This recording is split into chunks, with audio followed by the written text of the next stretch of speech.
السلام علیکم everyone, I hope you all are doing well. تو آج ہم اسٹارٹ کرنے والے ہیں شہر دل کی ایپیسوڈ 21۔ تو چلیں جلدی سے اسٹارٹ کرتے ہیں۔ لکھے دی چادر اٹھے سلیٹی رنگ ماہیا آؤ سامنے کونوں درس کے نالنگ ماہیا۔ اگنور دا وائس، اچھا میری آواز ایسی ہی ہے۔ ڈھولک پر پڑنے والی تھاپ کے ساتھ بہت ہی بلند آواز میں سر ہلایا گیا تھا۔ ایمان جو ثانیہ کو تیار کر رہی تھی بے ساختہ مسکرا دی اور لپسٹک کا ایک اور ٹچ دینے لگی۔ ثانیہ تیکھی نگوش کی سامنی مگر پر کشش لگی تھی، ذرا سے سنگھارنے کی گویا اسے ایک دم جگمگا ڈالا تھا۔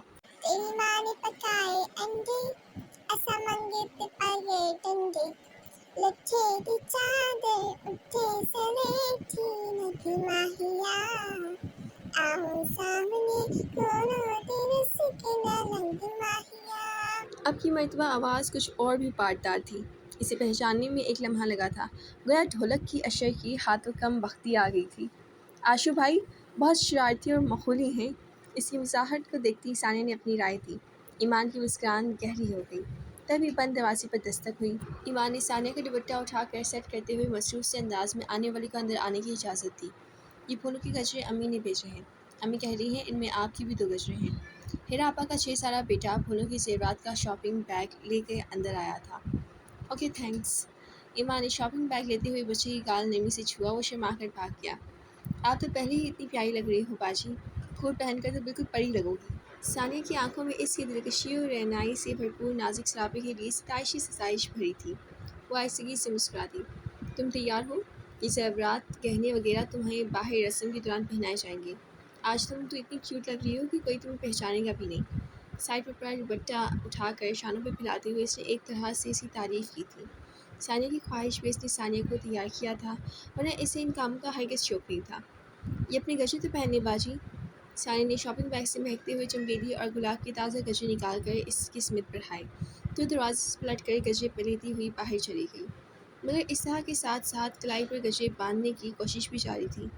یہ شہری کڑی کون ہے؟ کتنی مونی ہے؟ اسے اپنے عقب میں یہ آواز سنی تھی مگر پلٹ کر نہیں دیکھا تھا۔ ہیرا کے چاچی کی دی ہے جو شہر میں ہوتا ہے، جتنی سوری ہے نا نخرہ اس سے 10 گنا زیادہ ہے۔ کیسا کریل ہے ولید پاؤ، سارے پنڈ کی کڑیاں جان مارتی ہیں اس پہ، دل ہی دل میں پسند کرتی ہے اسے، مگر اس نے کسی کو کبھی آنکھ اٹھا کر بھی نہیں دیکھا تھا، پر اس کے آگے تو وہ ہارا ہوا لگتا ہے۔ ایمان کے اٹھتے قدم ٹھڑک گئے، اعصاب جیسے سن ہو گئے تھے۔ وہ جو کوئی بھی تھی آپا کے سسرال عزیز سے تعلق رکھتی تھی یا محلے سے آئی تھی، اس وقت برآمدے میں رکھی کرسی پر بیٹھی بڑی فراخ دلی سے اس پر تبصرہ کرنے میں مصروف تھی۔ گجرا اس کے ہاتھ سے چھوٹ گیا۔ وہ کھالی نظروں سے اپنے پیروں کے درمیان گرے گجرے کو تکتی رہی، جس کی کچھ پتیاں ٹوٹ کر آس پاس بکھر گئیں۔ ہائے، تجھے کیا الہام ہو گیا کہ ولید بھاؤ بھی اسے پسند کرنے لگا ہے؟ دوسری آواز میں محسوس کی جانے والی تلخی اور ناگواری شامل تھی۔ ایمان اپنی جگہ ساکن رہ گئی۔ محسوس کرنے والی آنکھ شاہی ہوتی ہے، کبھی شامل ہوا ہے وہ ایسی دعوتوں میں؟ آج تک کیسی سج دھج سے آیا ہوا ہے، اور یہ جدھر جاتی ہے نا اس کی نگاہیں ساتھ ساتھ سفر کرتی ہیں۔ تجھے اس لیے بتا رہی ہوں کہ اب تو عقل کو ہاتھ مار سدھر جا، وہ تجھے ملنے والا ہرگز نہیں۔ خود ہی تو کہہ رہی تھی کہ اس لڑکی میں نخرہ ہے، وہ اسے کسی قابل نہیں سمجھتی۔ وہی لڑکی بے بسی سے کہہ رہی تھی، دوسری زیر خند سے لہجے میں ہنسی۔ اس سے تو نے کیا سمجھا کہ وہ تجھ سے شادی کر لے گا؟ عقل تو ولید بھاؤ میں بھی بہت ہے، بھلے دل میں اسے جتنا بھی پسند کرتا ہو مگر اظہار کبھی نہیں کرے گا، یہ تو میں بھی جانتی ہوں۔ اچھا ہے، اللہ کرے ایسا ہی ہو، پہلی ولی نے رقت امیز انداز میں بآواز بلند کہا۔ نی چپ کرنی، وہ دیکھ رک گئی ہے، وہ بھلے ہماری باتیں سننی ہوں، اور یہ میں نے سنا ہے بڑی اتری ہے، با ولید سے بھی کئی بار پنگا لے چکی ہے، کسی سے نہیں ڈرتی۔ میں تو چلی، اگر کچھ کہے تو ہی نپٹانا۔ ایمان نے بھیجے ہوئے ہونٹوں کے ساتھ قدموں ہی دور ہوتی آہٹ سنی اور جھک کر گجرا اٹھا لیا۔ رسم کے لیے انتظام کھلے آنگن میں ٹینٹ لگا کر کیا گیا تھا۔ وہیں دریا بچھا کر کرسیاں بھی رکھی گئی تھیں اور اسٹیج بھی وہیں بنایا گیا تھا۔ اس وقت سب خواتین وہیں موجود تھیں، برآمدے میں ایک آدھ بچے کے سوا اور کوئی نہیں تھا۔ شاید یہی وجہ تھی کہ وہ بے لاگ تبصرے میں مشغول تھی۔ وہ الجھے ہوئے ذہن کے ساتھ پلٹ کر دیکھے بنا پنڈال کی سمت چلی گئی، جہاں سے اسے عشق کی آواز بھی آ رہی تھی۔ تیری ماں نے پکائے کھیر دے اسا منگے تے پائے پیر دے، لکھے دی چادر اٹھے سلیٹی رنگ ماہیا آؤ سامنے کونوں درس کے نالنگ ماہیا۔ ٹرین کے داخلی دروازے کے عین درمیان 200 پاور کا بڑا بلب روشن تھا، جس سے گرد چکراتے پروانے ہر آنے جانے والے پہ چل چل کر گرتے۔ وہ اپنے بڑے سے دوپٹے کو سنبھالتی کسی گوشے میں اپنے بیٹھنے کی جگہ تلاشنے لگی۔ اشر کے اس اشارے کو اس نے سرے سے اگنور کر دیا تھا جو اسے دیکھتے ہی اپنے پاس بلانے کو اس نے کیا تھا۔ بلے بلے بھئی ٹور پنجابن دی جتی کھردی مرورانی چھوڑی ٹور پنجابن دی او بلے بلے۔ اس سانگ کی لیرکس مجھے بالکل بھی نہیں آتی۔ خیر، اشر نے اسے دیکھ کر شرارت بھرے انداز میں نئی ٹان اڑا رہی تھی۔ فضا بھی اس کے ساتھ تھی۔ ایمان کو دروازے کی سائڈ پر آخر میں ایک خالی کرسی نظر آ گئی تھی۔ وہ جا کر اس پر بیٹھ گئی۔ ان لڑکیوں کی آواز کی بازگشت جیسے اس کی تعاقب میں لپکتی ہوئی ساتھ ساتھ آئی تھی، اور یہ جدھر جاتی ہے نا، اس کی نگاہیں ساتھ ساتھ سفر کرتی ہیں، اسے ہارن کھینچتی ہیں۔ پتہ نہیں کس حد تک صداقت تھی ان باتوں میں، مگر ولید حسن کی ذرا سی لغزش نے اس کی ذات کو ضرور افسانہ بنا ڈالا تھا۔ مان کسی خیال کے تحت اس نے پورے پنڈال میں اسے کھوجا۔ وہ اسے آپا اور ان کی ساس کے ساتھ کھڑا باتیں کرتا نظر آ گیا۔ بلیک کرتا شلوار، سلیقے سے بنے بال، ست رنگا چمکدار پٹکا جیسے وہ ٹائی کے انداز میں گلے میں لٹکائے ہوئے اپنی بے پناہ وجاہت کے ساتھ گویا پورے ماحول پہ چھا رہا تھا۔ ذرا سا غور کرنے پر اس پہ انکشاف بھی ہوا تھا کہ وہاں ہر عمر کی لڑکیوں کی توجہ کا مرکز وہی تھا، جبکہ اس کی توجہ کا مرکز صرف وہی۔ اس کی بھٹکتی نگاہیں بار بار اس کی سابقہ کا احاطہ کر رہی تھیں۔ ایمان کے اندر جیسے کوئی برق اترنے لگی۔ ہارن بھیجے وہ شالہ بار نظروں سے اسے گھورنے لگی۔ بلے بلے بھئی او تیرا کی لگدا بڑا ہستی اے نین ملا کے او تیرا کی لگدا او بلے بلے۔ اشر جو اس کی تاک چھان میں مصروف تھا، اس کی نگاہوں کا مفہوم سمجھے بغیر گلا پھاڑ کر چھنکارتے ہوئے اس پر بہت کچھ جتانے لگا۔ بظاہر وہ گانا گا رہا تھا۔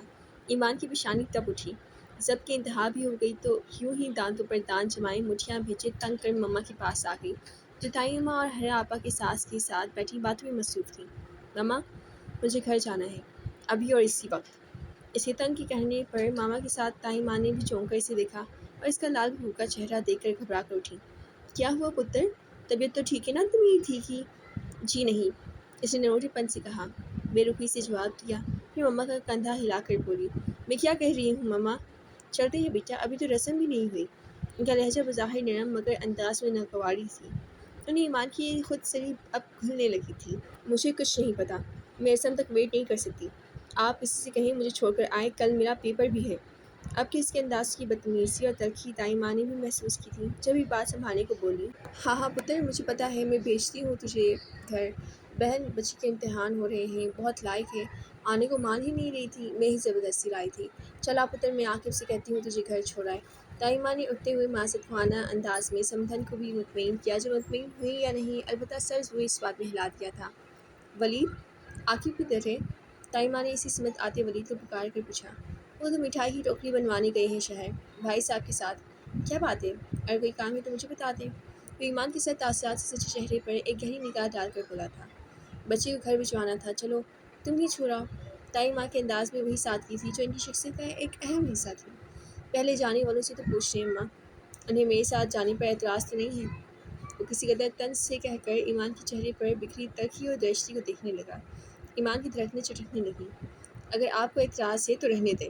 ایمان کو عجیب سی توہین کا احساس ہوا تھا جب یہ پھنکار کر بولی، آئیے۔ تو اپنے تاثرات چھپاتا آگے بڑھ گیا۔ ایمان نے عجیب سی کیفیت میں اس کی تقلید میں قدموں کو موڑا تھا۔ ابھی وہ دونوں آگے پیچھے دروازے تک ہی پہنچے تھے کہ فضا اور اشر نے انہیں پکارتے ہوئے تقریباً دوڑتے ہوئے ان کے پاس پہنچے۔ ہائے ہائے، یہ آپ آدھی رات کو ایک نوجوان خوبصورت حسین لڑکی کو اپنے ساتھ کہاں لے کر جا رہے ہیں؟ اشر نے قریب آتے ہی پورے سانسوں سمیت کہا۔ فضا کی ہنسی نکل گئی۔ لڑکی اپنی مرضی سے جا رہی ہے، پوچھ لو۔ فضا کی آنکھیں جانے کسی احساس کے تحت چمک اٹھی تھیں، جبکہ یہ لفظی چھیڑ چھاڑ ایمان کے اندر تک کرواہٹ بھر گئی۔ What naan sense! اس کا چہرہ آن کی آن میں جل اٹھا، آنکھوں سے جیسے چنگاریاں نکلنے لگیں۔ اماں نے کہا ہے انہیں گھر پہنچا دوں۔ ولید نے فضا کی معنی خیز نگاہوں کے جواب میں سنجیدگی اور متانت سمیت وضاحت پیش کی، جائیے جائیے، اللہ آپ کا حامی و ناصر ہو۔ اشر خواہ مخواہ ہنسا۔ ولید کندھے اچکا کر آگے بڑھ گیا، ہاں، کاش یہ محترم اور محترمہ زندگی کے سفر کے بھی ساتھی بن جائیں۔ اشر نے ہاتھ اٹھا کر دعا مانگی۔ فضا نے صدقے دل سے آمین کہا۔ میرے پاس بائک ہے، اگر گاڑی عاقب لے گیا ہے۔ اس کے ہمراہ چلتا ہوا وہ جیسے خیال آنے پر ڈیوڑھی میں رک کر بولا، اور اس کی قیامت خیز ہوش ربا حسن سے نگاہ چرائی۔ تو پھر؟ وہ ازحد بیزاری سے گویا ہوئی، میں نے اس لیے بتایا ہے کہ آپ کو اعتراض نہ ہو۔ اور جواباً نخوت سے بولا، یہ لڑکی مسلسل اسے ڈی گریڈ کر رہی تھی۔ اعتراض تو مجھے آپ کے ساتھ آنے پر بھی تھا، مگر حالات ہمیں مجبوری نہیں بے بس بھی کر دیتے ہیں۔ وہ دروازے سے نکل کر اس کے پیچھے آتے ہوئے گویا صاف صاف اس پر چتا کر بولی تھی۔ ولید کے چہرے پر ایک دم آگ سی دہک اٹھی۔ گلی میں چارپائیاں بچھا کر مہمان وہیں براجمان تھے اور کل کے لیے تیار ہونے والے کھانے کے انتظامات دیکھ رہے تھے۔ دیگیں وغیرہ بھی وہیں پڑی ہوئی تھیں۔ وہ دانستہ خاموش رہا مگر بائک کی نزدیک آ کر ملکجے اندھیرے میں اسی سراپے پر نگاہیں جما کر بولا تھا، مگر میں حالات کے آگے مجبور اور بے بس ہونا پسند نہیں کرتا۔ ایمان کے چہرے پر زہر کھنڈ پھیر گیا۔ میں جانتی ہوں۔ بائک سٹارٹ کرتے ہوئے ولید کو جھٹکا لگا تھا۔ ایمان کے لہجے میں، انداز میں کچھ ایسا ضرور تھا کہ وہ ٹھٹک گیا۔ کچھ نہیں جانتی ہیں آپ، وہ اسے بھرپور انداز میں جھٹلانے کو ٹھوس آواز میں بولا تو ایمان تلخی سے ہنس پڑی۔ غلط خیال ہے آپ کا، آپ کی بہت ساری کمزوریاں جانتی ہوں میں۔ میری خاموشی کو میری غفلت مت سمجھیے گا۔ یقیناً آپ کو اپنے بارے میں انکشاف میرے منہ سے سننا اچھا نہیں لگے گا۔ وہ ذرا سا اچکی اور بائک پر سوار ہو گئی، مگر اس طرح کہ اسے واضح فاصلہ رکھا تھا۔ ولید اس سکتے سے نکلا تو کھولتے ہوئے دماغ کے ساتھ بائک سٹارٹ کر دی۔ یہاں پہ کرتے ہیں ایپیسوڈ 21 کو ختم۔ آئی ہوپ کہ آپ لوگوں کو پسند آئی ہوگی۔ آج کے لیے اتنا ہی۔ اللہ حافظ۔